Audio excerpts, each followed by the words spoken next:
大家好，欢迎你来到我的 channel. 我的名字叫叶嘉文. Anjay, orang cabut nih abis ini, abis dengerin gue. Oke, selamat datang di The Lazy Gadgets. Dan hari ini karena Asus baru aja merilis ROG Phone 5, saya tidak akan mereview ROG Phone 5. Karena seperti biasa saya tidak dapat akses barangnya terlebih dahulu seperti Bapak David dari Gadget In.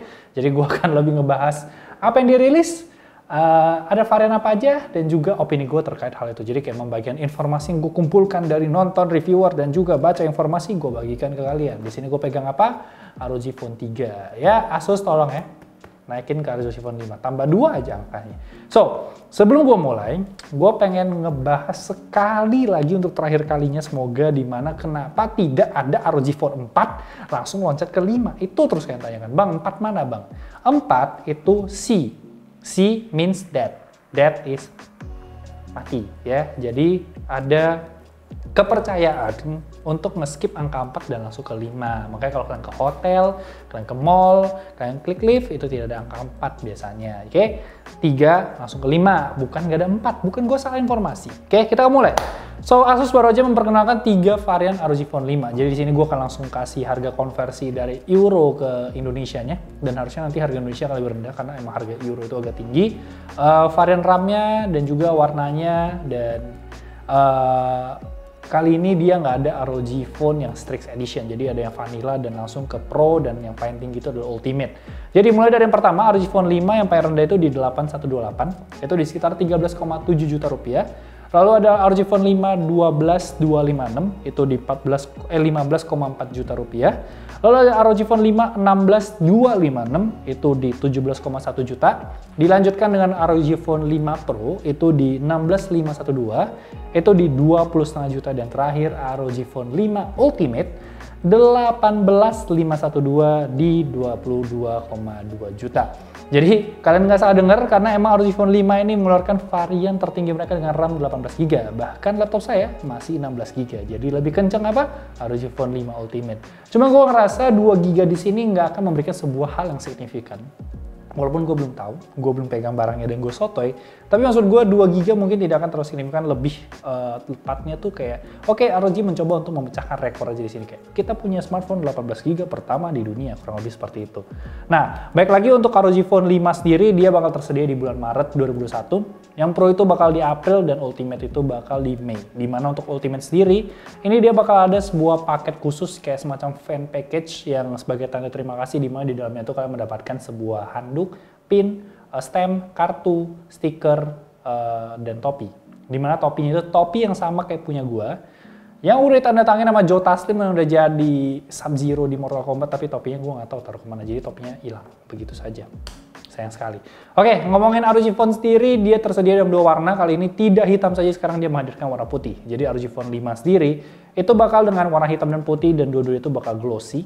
Dan setahu gue di ROG Phone 5 Pro pun dia bakal warna hitam yang glossy, dan ROG Phone 5 Ultimate dia bakal warna putih yang matte, dan ini salah satu warna yang keren banget.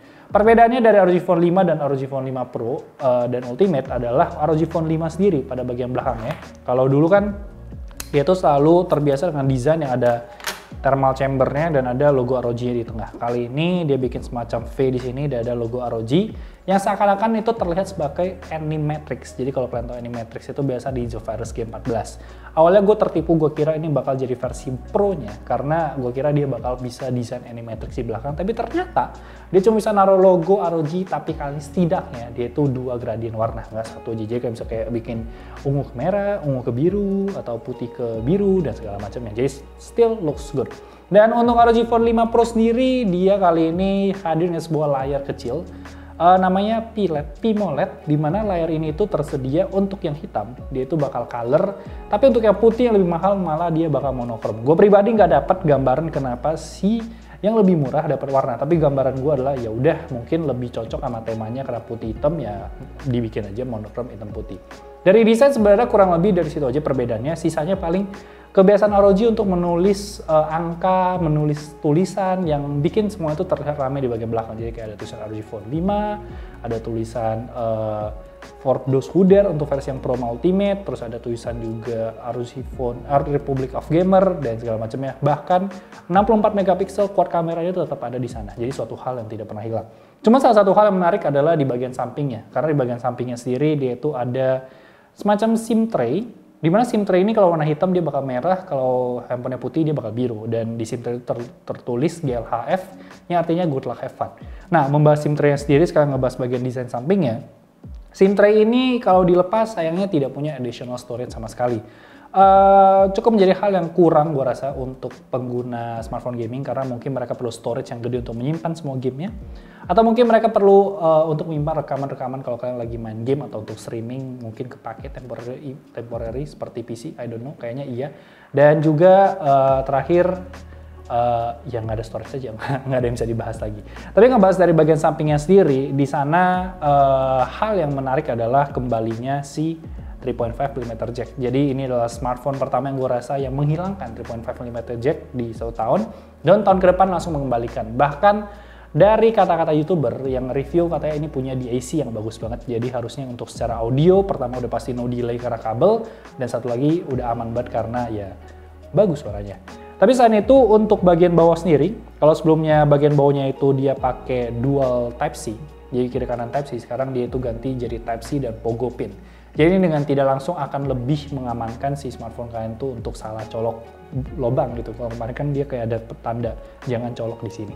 Oke, untuk bagian layarnya sendiri sebenarnya perbedaannya untuk bagian bezelnya itu sedikit lebih tipis. Tidak ada notch di sana, tidak ada punch hole di sana. Jadi dia selalu tetap dengan bezel kiri kanannya. Karena pertama kita itu bakal megang smartphone di mana kiri kanan itu bakal tutup sedikit. Jadi itu adalah salah satu desain yang dipertahankan. Tapi satu hal lagi adalah masalah dual stereo speaker di kiri kanannya. Karena untuk ROG Phone sendiri ini salah satu smartphone gaming yang selalu mendapatkan predikat untuk audio stereonya yang oke banget. Jadi itu salah satu hal yang akan sangat dipertahankan oleh si ROG sendiri. Ngomongin layar, kurang lebih sama, 6,78 inci kali ini dengan Full HD dan juga dia itu 144 Hz. Layar AMOLED dengan brightness-nya itu di 800 nits, di mana untuk 800 nits ini agak tanggung. Karena untuk indoor sendiri sebenarnya hitungannya itu masih aman banget. Tapi kalau kalian bawa ke outdoor pasti akan terasa sedikit lebih dim. Tapi untuk warna gue rasa untuk entertainment harusnya masih aman banget. Cuman untuk layar si 6,78 inci ini sendiri, ini hal yang menarik karena dari leaker sendiri itu menyatakan untuk semua gaming smartphone ke depannya itu akan menggunakan 1080-144. Jadi mereka nggak terlalu peduli dengan resolusi, yang penting dia bisa dapat refresh rate yang kejam, dan touch sampling rate-nya sendiri itu bakal di 300 Hz. Nah, moving on, tadi kita belum membahas bagian samping. Di bagian samping sendiri itu ada yang namanya touch sensitive sensor. Jadi shoulder button, LR, air trigger kalau sama dari si Asus sendiri. Dimana untuk yang versi biasa tidak ada perubahan, jadi air trigger cuma 2, tapi untuk Pro dan Ultimate dia bakal ada air trigger di bagian bawah sini. Ini mumpung sangat fingerprintnya, jadi bisa kelihatan, jadi bakal bawah. Jadi kalian tuh bakal mainnya tuh kayak bakal begini, tapi di situ kalian bisa sliding. Nah, gue pribadi nggak tahu seberapa orang akan adaptasi dengan hal itu, karena buat gue tuh kayak agak maksa. Kalian megang begini aneh, kalian megang begini mungkin akan miss touch, takutnya begitu. Jadi gue rasa akan tetap menggunakan si LR ini. Lanjut, ngomongin spesifikasi, seperti biasa ROG Phone do the ROG Phone thing, di mana spesifikasi itu bakal top notch semuanya. Yang pertama adalah Snapdragon 888. Gue nggak tahu kenapa si ROG itu mengeluarkan si ROG Phone 5 ini di bulan Maret, karena ROG Phone itu biasanya rilis di bulan Juni atau Juli. Gue rasa dia lagi ngejar untuk mengeluarkan versi Snapdragon 888 Plus nanti. Kita nggak tahu apakah nanti bakal plus atau mungkin nama baru atau nggak ada sama sekali. Untuk masalah memori tadi gue bahas, paling mentok di 18512 dengan UFS 3.1. Terus selain itu masalah UI, dia bakal Zen UI yang kata orang tuh bakal deket banget sama stok, tapi tetap ada gaming phone, gaming mode-nya, di mana ada gaming theme-nya, ada animated theme yang udah disediakan.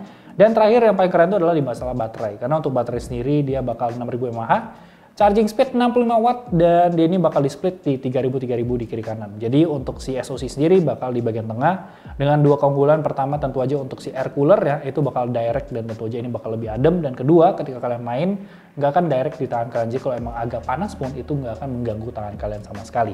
Terus dari baterai sendiri juga salah satu fitur yang kemarin dapat di ROG Phone 3 itu juga hadir lagi, itu namanya adalah bypass charging. Dimana bypass charging ini kurang lebih kayak kalian tuh nyolok power ke sistem laptop yang baterainya dilepas. Jadi dia nggak akan nyentuh baterai kalian sendiri, tapi dia akan langsung ke smartphone kalian. Jadi kalau kalian mau main sambil ngecharge itu nggak masalah. Baterai kalian akan jauh lebih awet karena nggak akan baterai cycle di sana. Dimana untuk baterai sendiri juga salah satu hal yang cukup krusial untuk si Asus sendiri, karena dia itu menjaga dengan adanya fitur dimana kalian tuh bisa schedule untuk ngecharge-nya, kalian bisa ngecharge itu mau di maksimal 80, 90 atau 100, atau kalian mau pakai slow charging.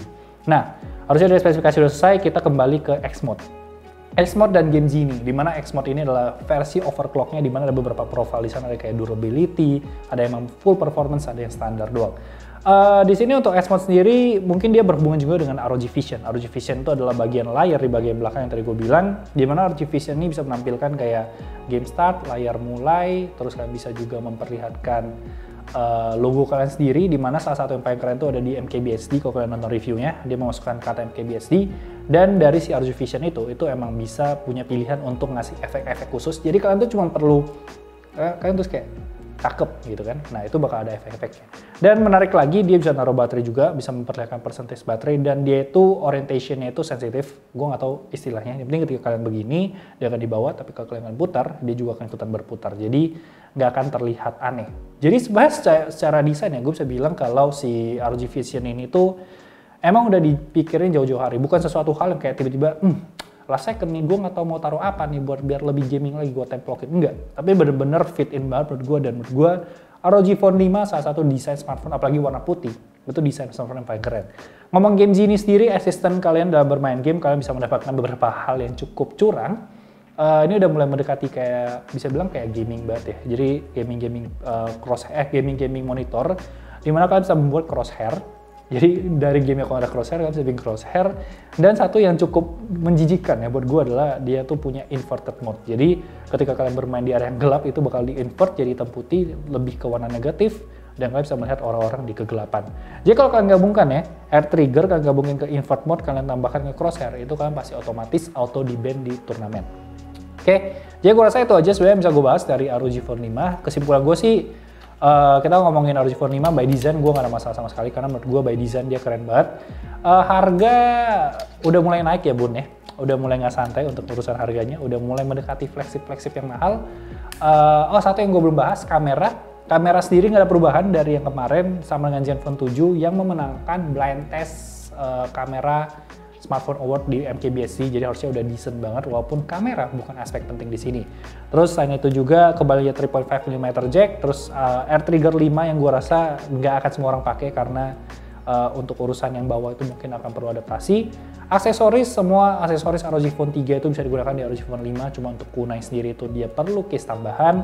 Nggak ada yang baru, jadi bukan suatu hal yang penting juga.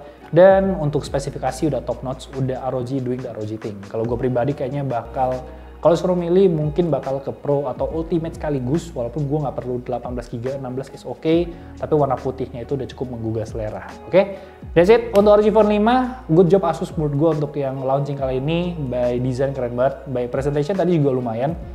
Sedikit naik lah kualitasnya, mendekati Apple, ada naik turunnya gitu, transisi ya kan tinggal ini diganti ke ROG Phone 5 ya nggak, Asus ya nggak. Ya udah, itu aja, jangan lupa like, comment, share, follow kita di @lazy gadgets untuk berita lebih update setiap harinya.